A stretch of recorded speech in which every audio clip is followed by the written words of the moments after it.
What's up, guys? Welcome back to the channel.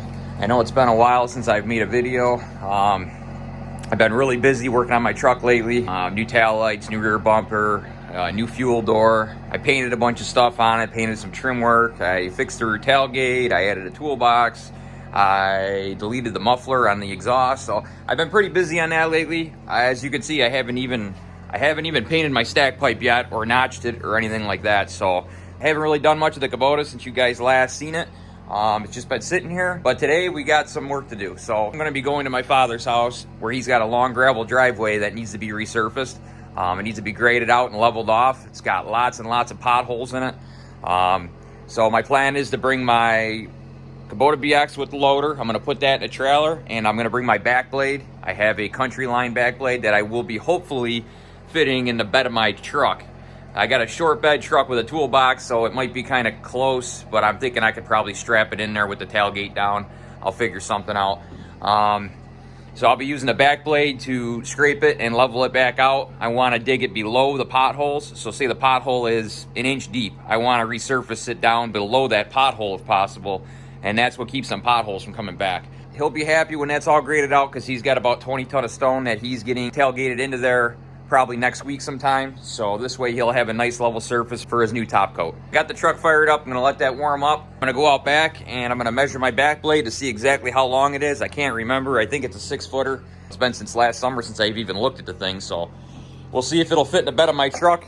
Another thing I gotta do is I gotta grease my loader because I haven't greased it in quite a while. So I'm gonna go through it with you guys and I'm gonna grease it before I leave. And I gotta grease the hubs on my trailer so that my trailer is ready to go. Then we'll get everything loaded up. I'll check my lighting and we can head out to the job. So let's go measure this back blade.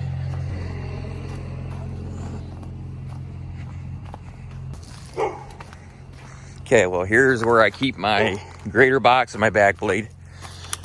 I like to use the grater box because it's definitely, you know, a better grading tool than just a back blade. But the way I plan on grading this driveway, it's a little bit easier with the back blade. The other thing is this is for, you know, more of a compact tractor than a subcompact tractor, so it's very heavy, and it does fit on my Kubota BX, though it's very hard to hook up because my arms are just long enough to get around these two pins.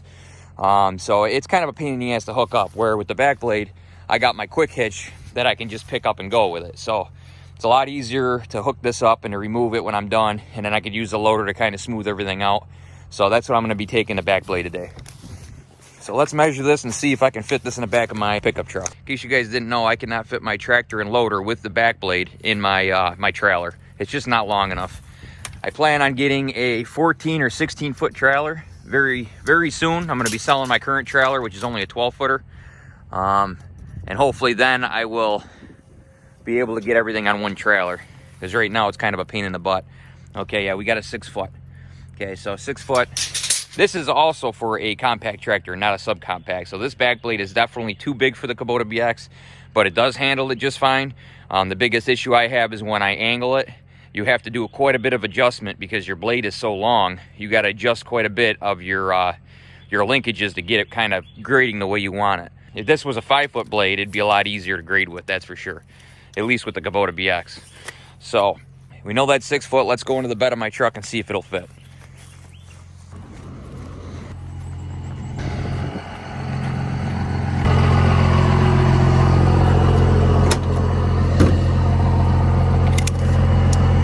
Okay, so we got almost 7 feet to my toolbox, so we should be all set. I'll pick it up with my chain and my bucket using those hooks I welded on last year, and I'll drop it right in the back of the bed. Hopefully my tractor will lift it high enough. I might have to come from the front here and then push it in myself. It's gonna be kind of a challenge by myself to load this thing, but once I get there, I'll have somebody to help me unload it.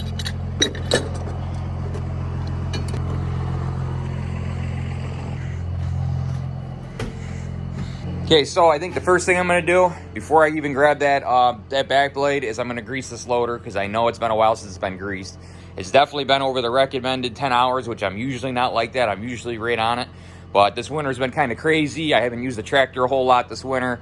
So it's honestly, it's probably not that far overdue, but I definitely want to get it done because it's gonna get a little workout today. So let me get you guys set up and we'll get this thing greased up.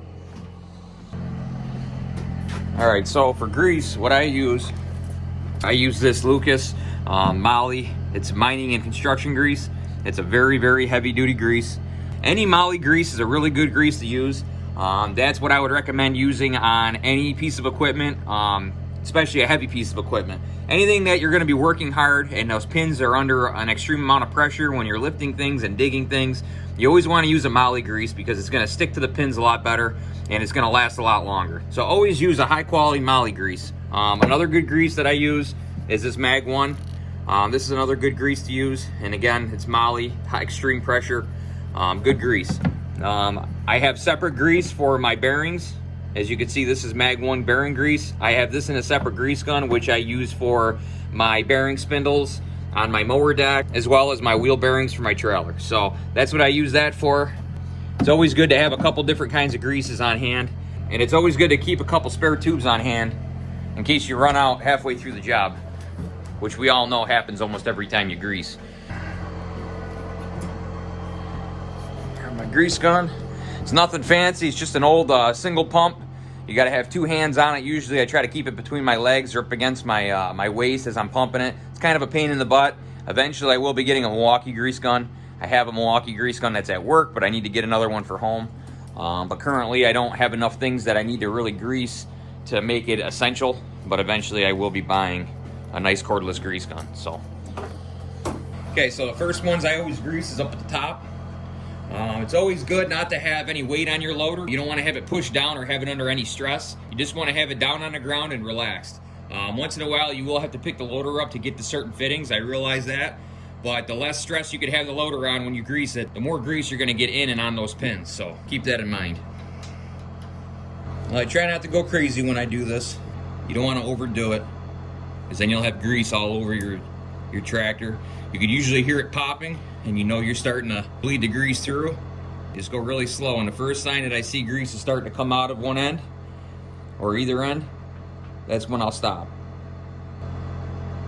Okay, so that was about 3 pumps. Okay, so that one's done. So I seen it start coming out down over here. So the problem is, if you keep going and you want to try to, I know some people keep going until they see it coming out on both sides, but you really don't have to do that. And if you try to do that every time, all you're gonna do is have big globs of grease that's gonna be falling off and making a mess everywhere. And nobody likes to get all full of grease every time they get on their tractor. So the other side here, I'll get everything greased first, then I'll go back and I'll wipe everything down. Okay, it's starting to pop. Okay, it's coming up. Okay, so the very next fittings I'm going to do are the front of my boom cylinders. So these will be next. To get at them a little easier, I'm going to lift the loader up, because I'm going to have to do that anyway so that I can get the grease gun on the front of these cylinders.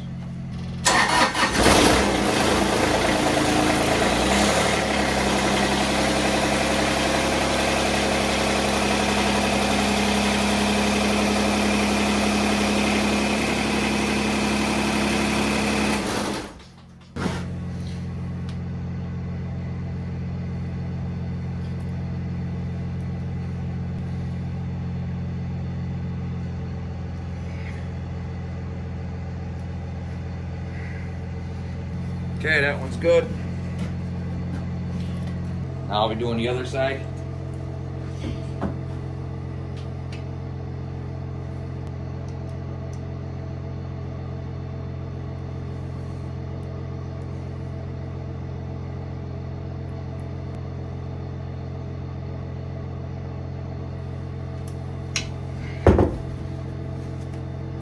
Okay, that one's all set. Anyone that's used to using Molly grease knows it. It's some very stringy, messy stuff. It gets on your hands. It's so hard to get off your hands, but it really is the best stuff to use. Okay, so now I'll be doing the front of these boom cylinders, which is up underneath. This is the stand for your loader stand. Once in a while, for me to be able to get to this fitting, I have to drop the stand down a little bit. So I'll show you what I'm talking about. So I basically just pull down on the lever that drops the stand, and that allows the stand to drop down to be able to get on that grease fitting.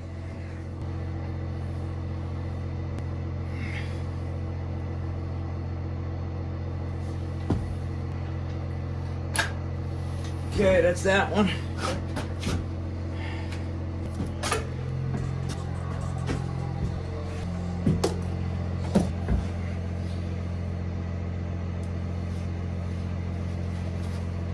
Another good thing to do, guys, is to make sure your grease fittings don't have dirt on top of them. Always try to wipe them with a clean rag before you start greasing, so that you're not pushing any of that dirt into your pins. This is something you want to keep an eye on before you start greasing. Okay, so now we got the boom all taken care of. Now all we got to do is the front hinges here and the curl cylinder. And lastly, we'll do the skid steer pins, which are these guys right here. Okay, so I'll get the curl cylinder first.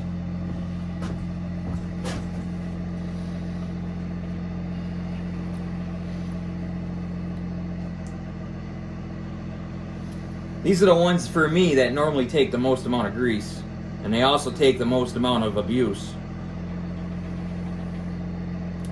I'm pretty damn hard on this tractor. Okay, that one's good. Get this top one here.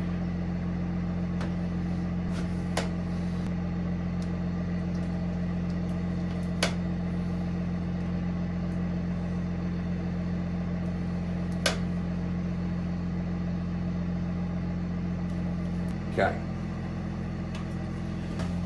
Now we're going to be doing our 2 hinges on the bottom here for our skid steer coupler. And you'll see the holes right in the loader frame on each side.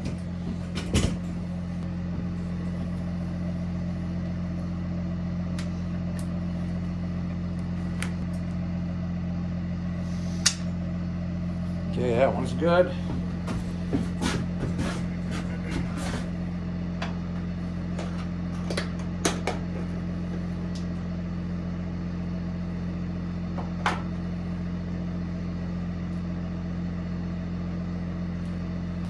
That one's good. Okay, now the last fittings we got are right here on our skid steer coupler.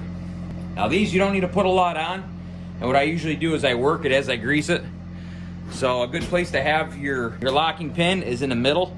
That way the grease can travel both ways, because if you have it all the way up, you might lose some of your grease. So I try to have it somewhere in the middle when I grease this.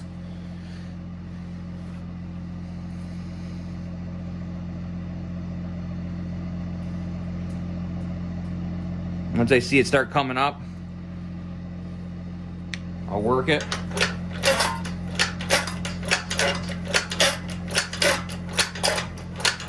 Good. Now I'll do the other one.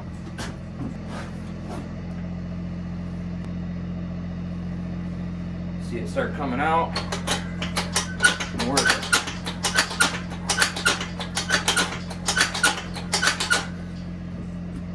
All right, guys, that should be it. The last grease fitting that you want to get, that you definitely don't want to forget about, is your hydrostatic pedal. Now this doesn't need to be greased every 10 hours with your loader, but it's a good idea to make sure you keep an eye on it. At least try to grease it every 15 to 20 hours. Just a few pumps here and there is all it needs. I just grease mine with my loader every time just so I don't forget about it.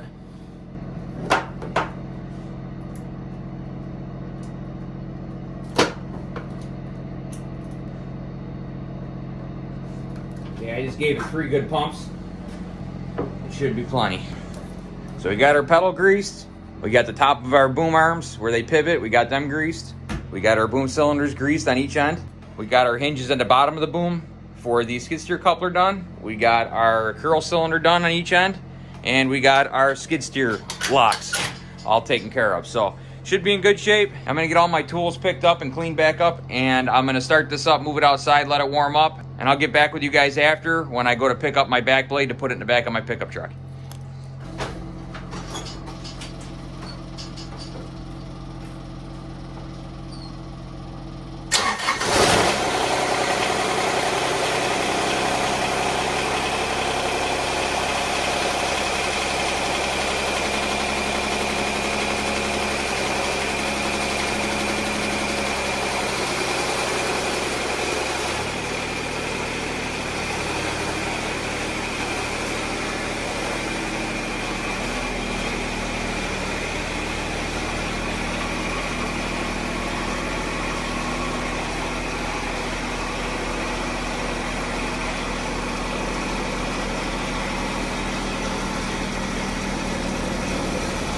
All right, now that she's all warmed up, I'm gonna get it hooked up to the bucket. We're gonna go out back and see if we can pick up that back plate and get it in the back of my pickup truck.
so I got that on there pretty easily. That wasn't bad at all. It ain't going nowhere. Took my suitcase weights off the tractor, because what I do when I grade with this, hang them right off the edge of my back blade. Gives me a little bit more weight when I want to cut into the ground. Now I just got to take off my custom heavy hitch so I could use my quick hitch on my back blade.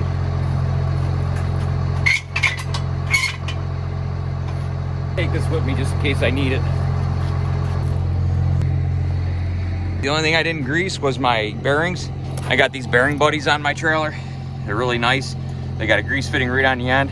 So you could just stick a grease gun right on there and pack your bearings full of grease without having to take them all apart and pack them by hand. They're called bearing buddies, and you can buy them on Amazon. I think they're like 25 bucks a piece. They're pretty cheap.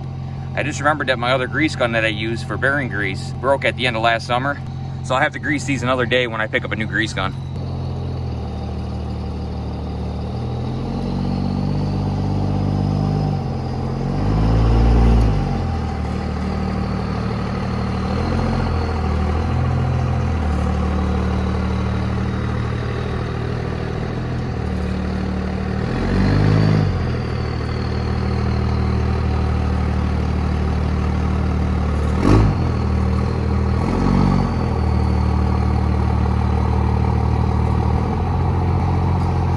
This will be my first time hauling any trailer with this new truck. I'm actually pretty excited to try it out.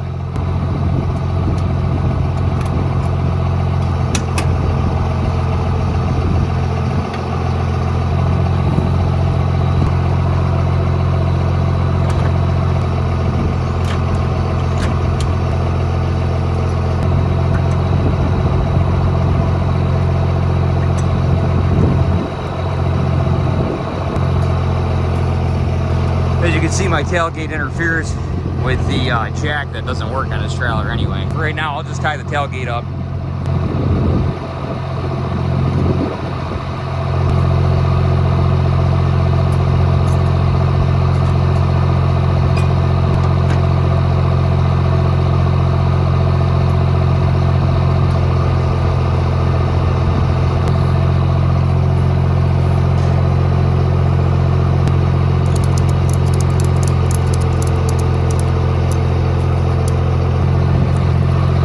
That's all set.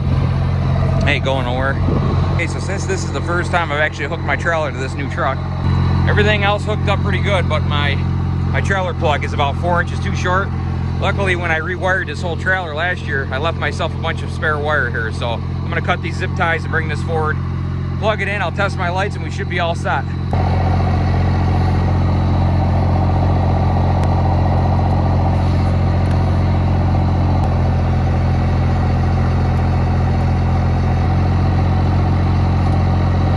Put my 7 to 4 pin connector in.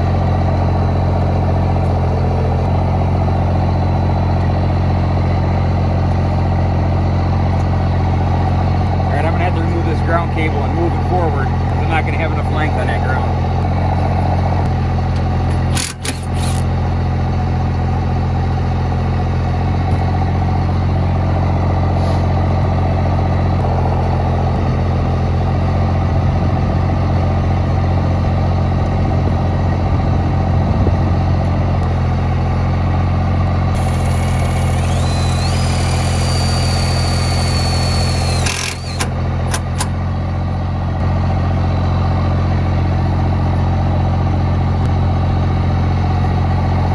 Couple zip ties, we'll be all set.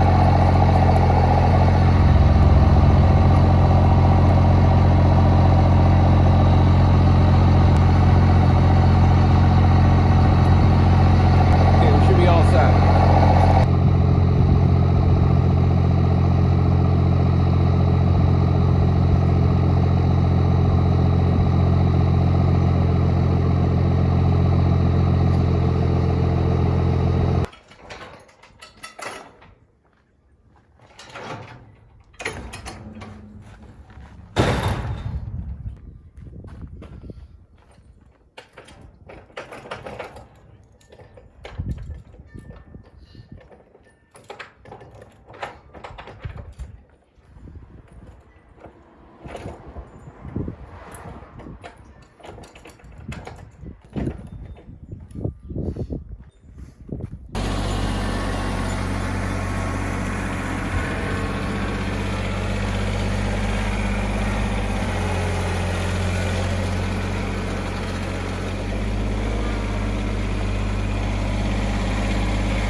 Okay guys, this is how I hook it up in the front.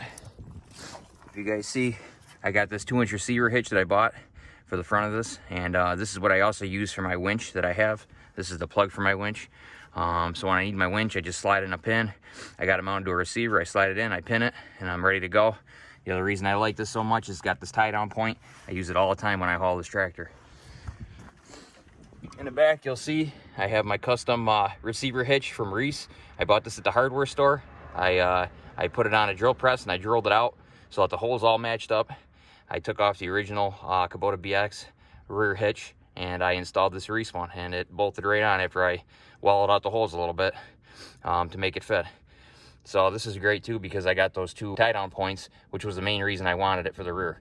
Not to mention now I got another hitch back here. So that's how I tie it down. I go to all 4 corners on my trailer, 1 on each corner, which is the best way to do it in my opinion. Okay, so now what I'm going to do is I'm going to wrap these up, tie them up real nice, and just get everything snug, and I'll be on my way. I got to stop at the gas station. I got to fuel this thing up. I'm going to fuel it up while I have it out, and next time I see you guys, I'll be at the job site.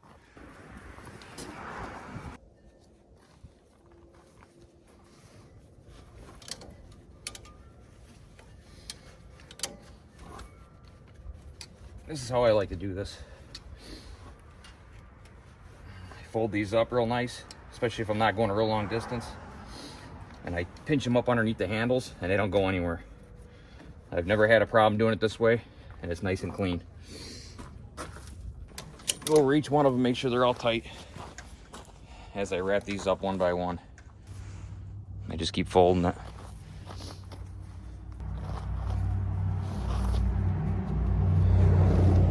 Make sure you're locked in.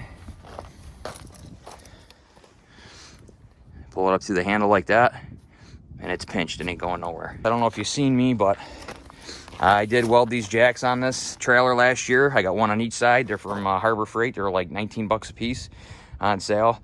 I welded them on there to take some of the load off the tongue when I load this tractor, especially when I'm loading it. You know, when I had my pallet forks, and if I loaded anything else on here, it was real heavy. So it helps the trailer from dipping down and takes all the strain off the tongue. Just gives it some more support back here so that the trailer isn't dipping way down. So I did that last year, and it's a really nice mod to do to your trailers. Just like that, guys.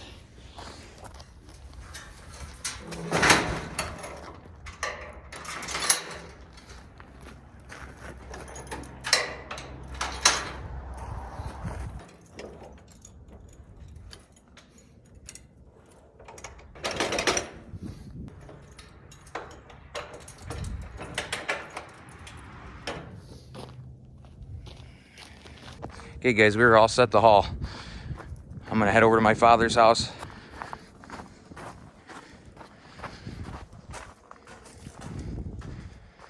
Hey guys, well I'm on the way to the gas station right now so I can fuel up the tractor. I do have a full diesel can at home, but I figured while I have it on a trailer, I might as well go fuel it up. Gas is at an all-time low right now, so is diesel. So this is the first time towing with this truck, and man, is it smooth. It's a lot safer than that little Jeep that I had last year. Had a little Jeep Grand Cherokee, and that thing was maxed straight out, the suspension and everything. This Cummins, man, it just pulls it like there's nothing even behind me. It's just like there's nothing even there. It's crazy. Nice and smooth, no shaking, no wobbling. So I'm real happy with this. I think it's gonna be a great work truck for me.